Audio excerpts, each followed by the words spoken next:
कंबली में लिपटने वाले, रात को क़याम किया करो मगर थोड़ी सी रात, यानी निस्फ रात या उससे कुछ कम क़याम करो या कुछ ज्यादा। और कुरान को अच्छी तरह ठहर ठहर कर पढ़ा करो। हम अनकरीब तुम पर एक भारी फरमान नाजिल करेंगे। कुछ शक नहीं कि रात का उठना नफ्स को सख्त पामाल करता है और उस वक्त जिक्र भी खूब दुरुस्त होता है।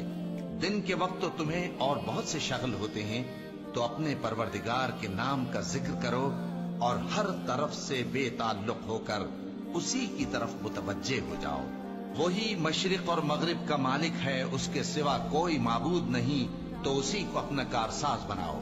और जो जो दिल आजार बातें ये लोग कहते हैं उनको सहते रहो और खूबसूरती से उनसे किनारा कश रहो, और मुझे उन झुटलाने वालों से जो दौलतमंद हैं समझ लेने दो और उनको थोड़ी सी मोहलत दे दो। कुछ शक नहीं कि हमारे पास बेड़ियां हैं और बड़ी जबरदस्त आग है और गले में अटकने वाला खाना है और दर्द देने वाला अजाब है। जिस दिन जमीन और पहाड़ कांपने लगे और पहाड़ ऐसे भुरभुरे हो जाएंगे जैसे रेत के टीले, ए अहले मक्का, जिस तरह हमने फिरौन के पास मूसा को पैगंबर बनाकर भेजा था, उसी तरह तुम्हारे पास भी मोहम्मद सल्लल्लाहु अलैहि वसल्लम एक रसूल भेजे हैं जो तुम्हारे मुकाबले में गवाह होंगे। सो फिरौन ने हमारे पैगंबर का कहा न माना तो हमने उसको बड़े दर्दनाक अंदाज से पकड़ लिया।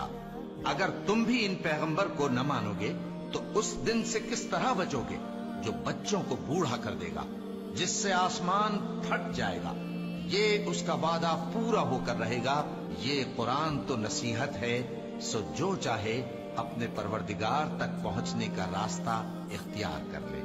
तुम्हारा परवरदिगार खूब जानता है कि तुम और तुम्हारे साथ के लोग कभी 2/3 रात के करीब और कभी आधी रात और कभी तिहाई रात क़याम किया करते हो, और अल्लाह रात और दिन का अंदाजा रखता है।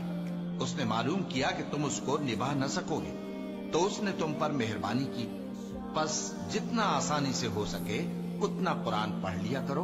उसने जाना कि तुम में बाज बीमार भी होंगे और बाज अल्लाह के फजल यानी माश की तलाश में मुल्क में सफर करेंगे और बाज अल्लाह की राह में लड़ेंगे। तो जितना आसानी से हो सके उतना कुरान पढ़ लिया करो और नमाज कायम करते रहो और ज़कात अदा करते रहो और अल्लाह को नेक नियति से कर्ज देते रहो। और जो अमल नेक तुम अपने लिए आगे भेजोगे उसको अल्लाह के यहाँ बेहतर और सिले में बहुत अजीम पाओगे। और अल्लाह से बख्शिश मांगते रहो, बेशक अल्लाह बख्शने वाला है, मेहरबान है।